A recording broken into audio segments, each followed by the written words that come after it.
There is a program running in your mind right now, and you did not write most of its code. Somebody else did. A teacher who told you to be realistic. A parent who said money doesn't grow on trees. A boss who said know your place. A friend who laughed just slightly when you told them what you were dreaming about, and that laugh installed itself somewhere behind your ribs and never quite left.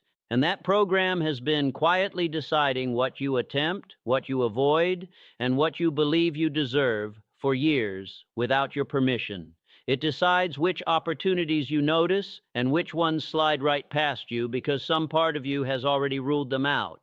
It decides how loud your inner voice is when you consider trying something new and how quickly that voice reaches for a reason to stop. Today that changes. Not because I'm going to hand you a trick, and not because you're about to feel a temporary rush of motivation that fades by Thursday, but because in the next 30 minutes I'm going to show you exactly how that program was installed, piece by piece, and exactly how to override it piece by piece. By the end of this video, you will understand why the next 6 months of your life are already being decided by a choice you are about to make, right now, tonight, before you close this tab and go back to the version of your life that's been running on autopilot. Maybe you already sense it. Maybe you've been working hard, doing what you're supposed to do, showing up, grinding, answering the emails, doing the extra shift, doing the thing everyone told you would eventually pay off, and somehow the needle hasn't moved. Perhaps right now you're lying in bed with your phone brightness turned down low, scrolling through the lives of people who seem to have figured something out that you haven't, wondering what they know that you don't. Maybe you've started 3 things this year and finished none of them, and there's a folder somewhere on your desktop or in a drawer full of half-built plans that felt urgent for exactly 9 days before life got in the way again. Perhaps you tell yourself it's discipline you're missing, so you buy another planner, download another app, promise yourself Monday will be different, and Monday comes, and it looks remarkably like every other Monday you've ever lived. Maybe there's a version of you that you can see clearly in your mind, late at night when it's quiet enough to be honest, calm, capable, respected, free, doing work that actually matters to you, and the gap between that person and the one brushing their teeth in the mirror feels less like a gap now and more like a canyon, wide enough that you've quietly stopped mentioning it out loud. Maybe you've started to wonder if that version of you was ever real, or just a story you told yourself when you were younger and hadn't been disappointed enough times yet to know better. I want you to hear this clearly. You're not lazy. You're not broken. You are not behind some invisible schedule that everyone else is somehow keeping. You are running old software, installed by people who meant well or didn't mean anything at all, and nobody ever sat you down and showed you how to update it. That's what we're doing tonight, together. One principle at a time. Let me show you where this program came from in the first place. And more importantly, let me show you what actually rewrites it, because that part matters far more than the diagnosis ever will. Nearly 100 years ago, a journalist named Napoleon Hill was given an assignment that would consume the next 20 years of his life. He was asked to study the most successful men of his era, men who had built empires out of nothing, and find the common thread that ran through all of them. He interviewed steel magnates and inventors and industrialists, men whose names are still on buildings today, and he expected to find 100 different secrets. Instead, he found one truth wearing 100 different disguises. Success was never an accident, and it was never primarily about talent, luck, or connections. It was about the deliberate use of the mind. Everything that follows tonight comes from what he uncovered. Translated for the world we live in now, a world of notifications and burnout and comparison, but built on principles that have not aged a single day because human nature has not changed, only the noise around it has gotten louder. Let's start with the principle that everything else is built on top of. And it's the one almost everyone skips because it sounds too simple to matter. Definiteness of purpose. Most people do not fail because they lack ability. They fail because they never decide with precision what they are actually trying to build. They have a vague wish. I want to be successful. I want more money. I want to be happy. But a wish is not a purpose, and your mind cannot organize itself around fog. Hill discovered that Andrew Carnegie, the man who would eventually control the largest steel operation on earth, did not stumble into that empire.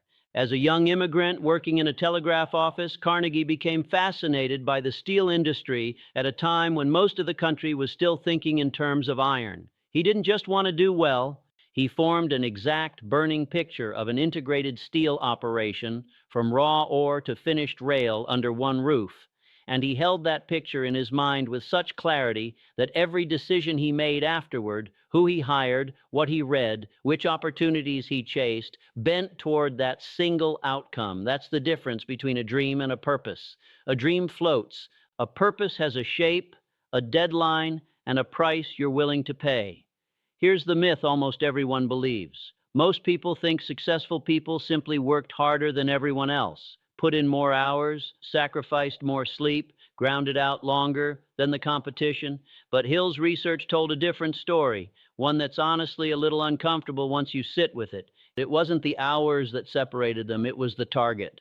Two people can work the exact same 60-hour week, showing up at the same time, leaving at the same time, exhausted in the same way, and one of them is building something that compounds while the other is just staying busy, because busy without a defined target is just motion. And motion is not the same as progress, no matter how tired it makes you feel by the end of the day. You can run in place for years and call it effort. So here is your action step, and I want you to actually do this, not just nod along. Tonight, before you sleep, write one sentence, not a paragraph, one sentence that states exactly what you are building over the next 6 months, specific enough that a stranger could read it and know precisely what success looks like for you. Put a date on it. That single sentence is the seed of the program you're about to install. Once you have a definite purpose, the mind demands the next ingredient, and this is where most people quietly sabotage themselves without even noticing. Faith. Not faith in the religious sense necessarily, but faith as Hill defined it, a state of mind that can be deliberately cultivated through repetition, an unshakable inner conviction that what you've decided to build is already, in some sense, on its way to you. This sounds soft until you look at who actually practiced it. Henry Ford was told repeatedly by engineers he had personally hired that building a lightweight, affordable V8 engine cast in a single block was not possible. Every expert in the room agreed it couldn't be done. Ford's response wasn't debate. He simply told them to proceed as if it could be done and to keep at it until it was done. And it was done. What's fascinating is that Ford wasn't a metallurgist. He didn't out-argue his engineers on the technical merits. What he had that they didn't was an unwillingness to let the word impossible live rent-free in his mind. Here's the myth-busting moment for this one. Most people think confidence comes after proof. You think, I'll believe in myself once I have evidence I can succeed, once the numbers look good, once someone else validates the idea first. But Hill's research showed the opposite sequence is what actually works. The belief has to come first, deliberately built through repetition and self-talk, and the evidence follows the belief, not the other way around, because a mind convinced of impossibility will not even attempt the actions that would have produced the proof in the first place. Think about how many good ideas have died quietly in someone's head simply because that person decided in advance that it probably wouldn't work, and so never tested it long enough to find out. Ford's engineers weren't lacking intelligence. They were lacking the willingness to keep working on a problem their own minds had already labeled unsolvable, and that label, once accepted, becomes a self-fulfilling instruction to stop looking for the answer. Your action step here is uncomfortable but simple. Every morning for the next 30 days before you check your phone, say your one-sentence purpose out loud to yourself, with conviction, as though it were already unfolding. It will feel foolish the first week. That feeling is just the old program glitching as the new one installs. Before we move on, I want you to notice something, because it matters more than it sounds like it does. Definiteness of purpose is not a one-time exercise you complete and file away. It is a picture you have to keep sharpening week after week, because life will constantly try to blur it back into fog. The moment you write that sentence, hold on to it, because we are going to keep coming back to it, and every principle after this one exists to serve it, not replace it. This brings us naturally into the third principle, the one that acts as the delivery mechanism for everything else, and it's called autosuggestion, though today we might just call it the deliberate control of your self-talk. Your subconscious mind does not distinguish particularly well between a vividly imagined scenario and a real one. It responds to the emotional intensity and the repetition of a thought, regardless of whether that thought is true yet. This is not mysticism, it's simply how the mind works, and Hill was adamant that the same mechanism that keeps people trapped in cycles of doubt is the mechanism that can free them once they aim it on purpose instead of by accident. Think about the mind you were describing to yourself earlier tonight, the tired, stuck, not quite there mind. That feeling didn't arrive from nowhere. It was built sentence by sentence, thought by thought, most of them repeated so many times they stopped feeling like thoughts and started feeling like facts. The good news is that the exact same construction process works in reverse. Thomas Edison, before he had a working incandescent lamp, before he had anything except a workshop full of failed filaments, spoke about his invention to visitors as though it already existed, describing not whether it would work, but how bright the light would be and how it would change cities at night. He wasn't lying. He was rehearsing a future with his mouth before his hands had caught up to it. Here's a small myth to clear up. People assume affirmations are about tricking yourself into denial, pretending a problem doesn't exist, standing in front of a mirror, repeating something you don't believe until you feel a little foolish and give up. That's not what this is. It's about refusing to let a temporary circumstance get promoted to a permanent identity, refusing to let one bad quarter, one rejection, one rough month calcify into a story about who you fundamentally are. There's a difference between saying, I don't have the sale yet, and saying, I'm bad at this. And that difference, repeated enough times in either direction, becomes the actual shape of your self-image. Your action step, keep it concrete. Write down 3 sentences describing your 6-month outcome as already true in present tense, and read them aloud twice a day, morning and before bed, for the next 6 weeks. This is the whisper campaign your subconscious has been waiting for. Now, purpose and faith and self-talk will get your engine running, but none of it moves a single inch without the 4th principle, and this is where the video's title earns its name: decision. Hill studied hundreds of people who never accumulated anything meaningful, and he found a pattern so consistent it almost felt scripted. The people who stayed stuck were chronic procrastinators about the decisions that mattered most in their own lives, while being remarkably quick to adopt other people's opinions about what they should do. Meanwhile, the ones who built something real made major decisions quickly and firmly, and only reversed them slowly, if at all, after careful thought. John D. Rockefeller, as a young clerk earning a modest wage, made a decision that most people around him thought was reckless: to leave a stable bookkeeping job and go into the oil refining business at a moment when the industry was chaotic and unproven. He didn't take a survey of his friends first. He gathered the facts he needed, and then he decided, and the decision itself, made cleanly and without lingering, is what let him move faster than competitors who were still deliberating. Here's the myth almost everyone carries around. People think indecision is caution, that waiting longer means deciding smarter, that one more week of research or one more conversation with friends will finally reveal the safe answer.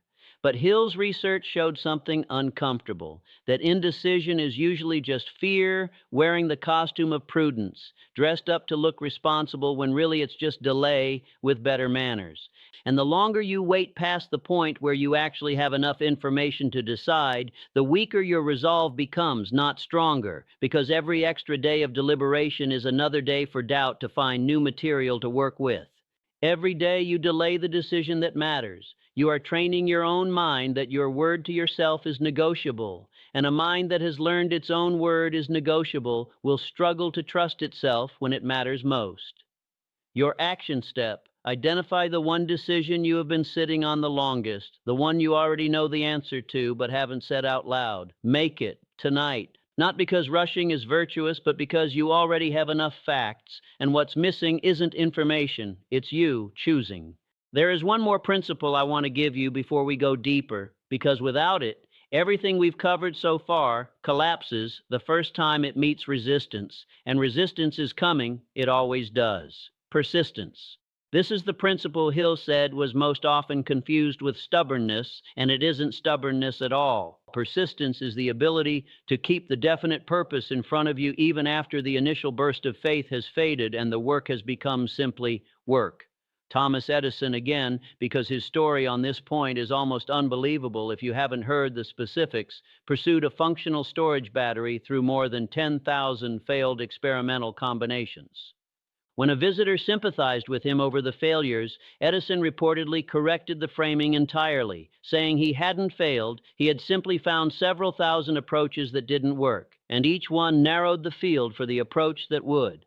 That reframing is not a cute quote, it's a completely different relationship to setbacks. Most people experience a failed attempt as evidence that they should stop. Edison experienced it as data that told him where to look next.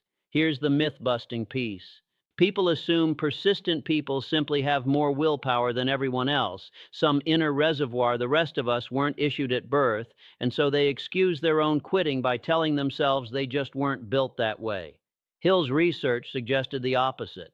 Persistence isn't a personality trait. It's a decision made repeatedly, small and unglamorous, on the days when nobody is watching and the outcome still feels far away. On the ordinary Tuesday afternoon when quitting would be easy and nobody would even notice. It is built the same way a muscle is built, through repeated use under mild resistance, not through some rare gift handed to a lucky few at birth. Every time you push through a moment you wanted to quit, the next moment like it gets slightly easier to push through, and every time you quit, the next moment like it gets slightly easier to quit too. You are, whether you realize it or not, training this muscle in one direction or the other every single day. Your action step: decide in advance what you will do on the day you want to quit, because that day is coming. It comes for everyone. Write down right now the specific action you will take when the doubt hits hardest, whether it's rereading your one-sentence purpose, calling a specific person, or simply putting in one more hour before you're allowed to reconsider. Decide it now while you're clear-headed, so future you doesn't have to decide it while drowning. There's one more piece of this machinery I have to give you, because without it, purpose has nowhere to point, and decisions have nothing to choose between. Imagination. Hill made a careful distinction here that most people never think about, between the kind of imagination that idly daydreams and what he called organized imagination, the disciplined act of combining existing ideas, resources, and facts into new arrangements that didn't exist before. Nothing is created out of pure nothing. Every fortune, every invention, every breakthrough is old material rearranged by a mind willing to look at it differently. Carnegie again is instructive here, because the raw materials for an integrated steel empire, the ore, the furnaces, the rail lines, the labor, all existed before he touched any of it. What he supplied was the arrangement, the picture of how disconnected pieces could become one continuous system, and that picture was an act of imagination as much as it was an act of business. Here's the myth worth busting on this one. People assume imagination is a gift some people are simply born with, the lucky creative types, while the rest of us are practical and grounded. But Hill's research suggested imagination is closer to a muscle than a gift, one that atrophies from disuse in adults who were taught, somewhere along the way, that daydreaming was childish and impractical. The people who built empires never stopped daydreaming. They simply learned to aim the daydream at a specific target and then interrogate it with hard questions until it became a plan. Your action step: spend 15 minutes this week doing nothing but asking what if about your definite purpose, no filtering, no immediate practicality check, just generating possibilities on paper, because you cannot edit a blank page. And most people never let themselves fill the page in the first place. Give yourself permission to write down the version that sounds slightly too big, the one you'd normally cross out before anyone could see it, because that oversized version is usually closer to the truth of what you actually want than the safe, sensible one you'd default to out of habit. Notice the pattern that's forming here, because it's not an accident, and it's worth naming out loud before we go further. Purpose without faith is just a wish. Faith without decision never leaves the launch pad. Decision without persistence collapses at the first setback. And none of it moves anywhere without imagination supplying the raw material to work with in the first place. Each principle is load-bearing for the next one. Skip one and the whole structure gets wobbly, no matter how strong the others are, the same way a building can have a beautiful foundation and still collapse if the frame above it was never properly connected. This is the loop I promised you at the start, and you now have every piece of it in your hands, which means the only thing left standing between you and using it is whether you actually will. I want to be honest with you for a moment because I don't think this video means anything if it stays theoretical. I have sat exactly where you're sitting. I have known with complete clarity what I said I wanted and then spent months doing everything except the thing that would get me there, filling the hours with research and planning and watching other people's stories instead of writing my own. I used to think the problem was that I hadn't found the right method yet, the right system, the right morning routine, the right 5 a.m. alarm that everyone online swore had changed their life. I chased a dozen of them. I bought the courses. I highlighted the books. I could have quoted Hill's principles back to you in my sleep, and my actual life did not move an inch, because knowing a principle and living it occupy two completely different rooms in a person, and I had been furnishing the wrong one for years. What I eventually had to admit, and it stung more than I expected it to, was that I had been using the search for a method as a very sophisticated form of hiding. Every new book felt like movement. Every new system felt like discipline. But it wasn't. Learning about persistence felt like progress. It wasn't. Persisting was progress, and I had quietly avoided the one thing that would have actually cost me something, which was picking a single definite purpose and refusing to abandon it the first time it got hard or boring or uncertain. There's a gap between knowing these principles and living them, and that gap is where most people, including the old version of me, quietly spend their entire lives and call it preparation. Maybe you recognize that gap. Maybe you're in it right now, and some part of you already suspected, before this video even started, that the missing ingredient was never information. You already have more information than any generation in human history has ever had access to. It sits in your pocket. It's not knowledge you're short on. I'm not telling you this to make you feel bad, and I'm certainly not telling you this because I think I've got it all figured out now and you don't. I'm telling you because I need you to understand that everything I've just walked you through will do absolutely nothing for you if it stays information, filed neatly next to all the other information you've already collected and never used. It has to become a decision you make tonight in this room, with your actual life, not someday, not once things settle down, not after the next course or the next book, not once you feel ready, because readiness is a feeling, and feelings are notoriously unreliable narrators. The 6 principles we just covered aren't sequential steps you complete once and move past. They're a loop you run daily, purpose sharpening faith, faith feeding your self-talk backing your decisions requiring persistence to survive contact with reality, and imagination supplying the raw material that keeps the whole loop from running dry. Run that loop enough times and something strange starts to happen. It stops requiring conscious effort. Purpose starts to feel less like a sentence you wrote and more like simply who you are. Faith stops needing daily convincing. That loop is the program. And once it's installed and running, it runs whether you're motivated that day or not. The same way your old fear-based program ran on autopilot for years without your consent, except now the autopilot is finally working for you instead of against you. Here's the truth this video was built around, and I want you to actually hear it instead of just letting it wash past you. Whatever your mind can conceive with clarity and believe with conviction, it can achieve through action, but only if you stop treating the conceiving and the believing as the finish line instead of the starting gun. That's where almost everyone gets stuck, in that quiet middle ground where they've conceived the dream and even started to believe it's possible, and mistake that feeling of belief for the achievement itself, when belief was only ever supposed to be the ignition, not the destination. Today is the day that decides your next 6 months, not because today is magical, not because there's anything astrologically special about this particular date on the calendar, but because today is the day you either write the one sentence or you don't. Either speak it out loud or you don't. Either make the decision you've been circling for weeks, or you let it circle for one more week, which quietly becomes one more month, which quietly becomes the story of another year that looked a lot like the one before it, and then another year after that, until enough of those years stack up that the gap between who you are and who you meant to become stops feeling like a gap at all and starts feeling like a life sentence you handed yourself without ever standing trial. You get to choose which version of this you're living starting the moment this video ends, and I mean the actual moment, not the version where you watch 3 more videos like this one first, collecting more programming before you ever run the program you already have sitting right in front of you. Think back to where we started tonight, the program running quietly in the background of your mind, installed by people who never asked your permission. You now know exactly how it was built, sentence by sentence, repetition by repetition, decision avoided by decision avoided. And you now know, with the same precision, how to build something better in its place. That's not a small thing. Most people go their entire lives without ever learning that their own mind operates on mechanisms, this learnable, this practical, this within reach. You're not most people, not anymore, not after tonight.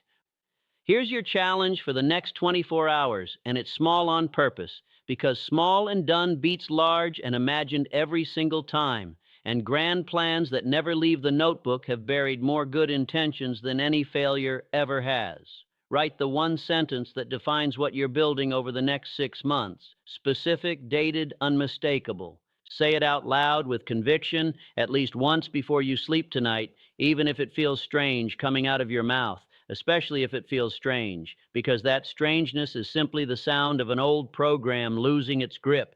And make the one decision you've been avoiding, the one you already know the answer to, the one you've been dressing up as still thinking it over when some part of you settled it weeks ago and has just been waiting for the rest of you to catch up. That's it. 3 actions, 24 hours, and I promise you, the version of yourself 6 months from now will either thank you quietly for what you did tonight or quietly resent the fact that you watched this whole video and let it become just one more piece of information filed away with all the others. And the only variable standing between those two futures is what you actually do in the next few hours. Not what you intend to do, not what you plan to do once things calm down, what you do. If something in this video landed and you're actually going to do this, not think about doing this, do it. I want you to comment one single word below, the word that represents what you're committing to right now. Discipline, faith, decision, purpose, whatever it is for you, just one word so that when you scroll back to this video in 6 months, and you will scroll back, I want you to see it and know exactly who you were the night everything started to change.